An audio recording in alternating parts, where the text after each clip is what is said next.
नमस्कार, स्वागत है आपका विस्तार से के इस खास एपिसोड में, जहां हम आपको भारत के उस फाइटर जेट के बारे में बताएंगे जिसने दुनिया की बड़ी बड़ी ताकतों को चिंता में डाल दिया। अमेरिका का F-35 हो या चीन का J-20, अब उन्हें टक्कर देने आ रहा भारत का MCA यानी कि एडवांस मीडियम कॉम्पैक्ट एयरक्राफ्ट। लेकिन आपके मन में ये सवाल जरूर होगा कि कब ये भरेगा पहली उड़ान, कब ये होगा वायुसेना में शामिल और कब पूरा भारत गर्व से कहेगा कि हाँ, हमारे पास भी है 5वीं पीढ़ी का लड़ाकू विमान जो मिनटों में उड़ा देगा दुश्मनों की धज्जियां। आइए विस्तार से जानते हैं MCA की पूरी जानकारी। एक अकेला कितनों को भारी पड़ रहा है। तो MCA जिसे लेकर भारत ने दावा किया है कि ये पूरी तरह से स्वदेशी तकनीक पर विकसित किया जा रहा, उसकी पहली उड़ान की तारीख तो सामने नहीं आई, लेकिन किस साल ये पहली उड़ान भरेगा वो सामने आ चुका है। और यकीन मानिए, इस दिन के बाद भारत की वायुसेना दुनिया की सबसे ताकतवर एयरफोर्स की रेस में नंबर 1 पर आ जाएगी। मुझे पूरी उम्मीद है कि पहला प्रोटोटाइप 28 एंड या 29 अर्ली में फ्लाई करेगा। तो आपने सुना उस सवाल का जवाब जो आप कितने दिनों से जानना चाहते थे, लेकिन इस बयान के बाद सवाल ये उठ रहा कि जब पहली उड़ान 2028 के अंत या 2029 के शुरुआत में हो जाएगी तो कब इसका डेवलपमेंट पूरा होगा और ये कब इंडक्ट होगा। तो इसका जवाब भी हमारे संवाददाता मंजीत नेगी ने पूछ लिया DRDO चीफ से, जिसके जवाब में DRDO चीफ डॉक्टर समीत विकामत ने क्या कहा वो जरा ध्यान से सुनिए। और 2034 तक पूरा डेवलपमेंट कंप्लीट होना चाहिए और 2035 से इंडक्ट होना चाहिए। हालांकि HAL के अनुसार MCA का पहला प्रोटोटाइप 2027 तक तैयार हो जाएगा। 2028 में ये अपनी पहली उड़ान भरेगा। अगर सब कुछ प्लान के तरीके सही चला तो 2032 तक ये भारतीय वायुसेना में शामिल हो जाएगा और तब भारत की ताकत ऐसी हो जाएगी कि कोई भी दुश्मन आंख उठाने की हिम्मत भी नहीं करेगा। अब आपको इस सवाल का जवाब भी मिल गया कि MCA कब पहली उड़ान भरेगा और कब इसका डेवलपमेंट पूरा होगा और इसका प्रोडक्शन कब शुरू होगा। अब ये बयान तब सामने आ रहा जब चीन दावा कर रहा कि उसने अपनी 6ठी पीढ़ी के लड़ाकू विमान को तैयार कर लिया है। ये बयान तब सामने आ रहा जब खबर आ रही कि पाकिस्तान, जो दिन रात आतंकवाद के लिए फेमस होता जा रहा, वो भी चीन से 5वीं पीढ़ी का लड़ाकू विमान खरीदने जा रहा। अब अगला सवाल यह है कि अगर भारत ने तय समय पर MCA का प्रोडक्शन शुरू कर लिया तो क्या भारतीय वायुसेना में ये शामिल हो जाएगा दुनिया के सबसे खतरनाक 5वीं पीढ़ी के लड़ाकू विमानों की रेस में। दरअसल इसके लिए हमको MCA की नई ताकत के बारे में जानना होगा और हमें यह भी समझना होगा कि कब से ये प्रोग्राम शुरू हुआ, यानी कि किस साल भारत ने 5वीं पीढ़ी के लड़ाकू विमान को बनाने की नींव रखी थी।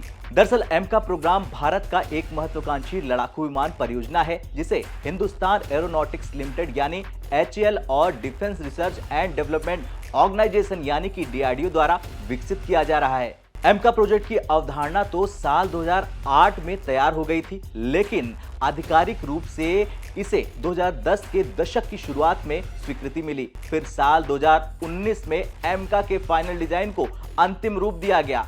साल 2023 की बात करें तो उस दौरान भारत सरकार ने MCA के निर्माण को हरी झंडी दी। एरो इंडिया 2025 में ADA यानी कि एरोनॉटिकल डेवलपमेंट एजेंसी और HAL ने भारत के पहले 5th generation stealth fighter jet MCA का स्केल मॉडल पेश किया। ये पहली बार था जब भारत के इस अत्याधुनिक फाइटर जेट की झलक दुनिया ने देखी। इसके डिजाइन को देखकर कई एक्सपर्ट, जो कि डिफेंस एक्सपर्ट है, वो कहने लगे कि भारत अब सिर्फ फाइटर जेट खरीदने वाला देश नहीं रहा, बल्कि दुनिया को फाइटर जेट देने वाला भी देश बन चुका है। लेकिन ये सिर्फ एक शोपीस नहीं था। इस मॉडल को पेश करने के पीछे की बहुत बड़ी वजह थी। CDR यानी कि क्रिटिकल डिजाइन रिव्यू पूरा हुआ और भारतीय वायुसेना ने इसके क्रिटिकल डिजाइन रिव्यू को मंजूरी दे दी। CDR एक बेहद अहम स्टेज होता है जहां यह तय किया जाता है कि डिजाइन पूरी तरह से फाइनल हो और अब प्रोटोटाइप बनाना शुरू हो सकता है। इसका साफ मतलब होता है कि अब MCA की पहली टेस्ट फ्लाइट के लिए रास्ता पूरी तरह से साफ हो चुका है। लेकिन ये सब जानने के बाद आप ये कहेंगे कि आखिर इतनी देर क्यों हो रही है, तो इसके पीछे की सबसे बड़ी वजह है इंजन, और इस पर DRDO चीफ ने बड़ा खुलासा किया है, वो जरा ध्यान से सुनिए।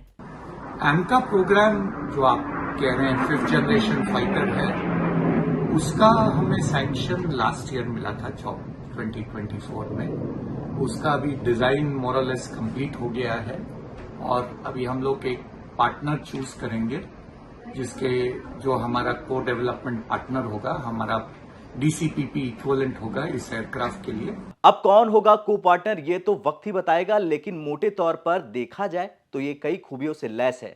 दरअसल ये एक 25 टन का ट्विन इंजन एयरक्राफ्ट होगा जो भारतीय वायुसेना के दूसरे लड़ाकू विमानों से बड़ा होगा। इसमें दुश्मन के रडार द्वारा पता लगाने से बचने के लिए उन्नत स्टील्थ विशेषताएं होंगी। ये विमान स्टील्थ तकनीक से लैस होगा और दुश्मन के रडार को चकमा देकर हमले को अंजाम दे सकेगा। विमान में 6.5 टन क्षमता का एक कनक्लियर्ड इंटरनल फ्यूल टैंक और स्वदेशी हथियारों सहित कई हथियारों के लिए एक इंटरनल वेपन बे भी होगा। MK1 वेरिएंट में 90 किलो न्यूटन यानी केएन क्लास का US निर्मित GE 414 इंजन होगा, जबकि अधिक एडवांस MK2 अधिक शक्तिशाली 110 केएन इंजन पर उड़ान भरेगा, जिसे DRDO के GTRE द्वारा स्वदेशी रूप से विकसित किया गया है। अब आप कहेंगे कि MK पर अभी क्या काम हो रहा, तो चलिए अब जानते हैं MK पर क्या काम हो रहा। दरअसल MK का एयरफ्रेम लगभग तैयार हो चुका है। यह लड़ाकू विमान का स्ट्रक्चरल बेस होता है जो इसकी सभी प्रणालियों को सपोर्ट करता है। रडार तकनीक लगभग पूरी हो चुकी है। कॉकपिट का रेडम जो होता है और कैनोपी भी तैयार हो चुका है। MK के अधिकतर जो हिस्से हैं भारत में बनाए जा रहे हैं, जिससे आत्मनिर्भर भारत की दिशा में बड़ा कदम उठाया गया है।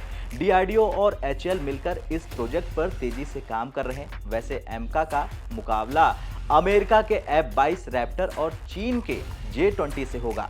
ये विमान भारत को एक मजबूत सैन्य स्थिति में लाएगा, जहां वो किसी भी वैश्विक चुनौती का सामना कर सके। खैर, अगर उड़ने का सपना है तो मेहनत के पंख भी होने चाहिए और MK के आने से भारत की वायुसेना में एक ऐसी ताकत जुड़ जाएगी जो पूरी दुनिया को चौंका देगी।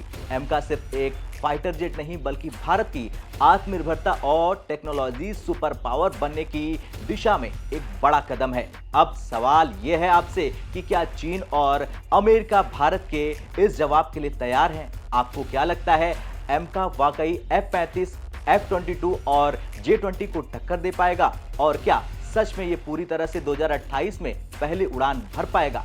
हाँ या ना में कमेंट कर जरूर बताएं। जय हिंद।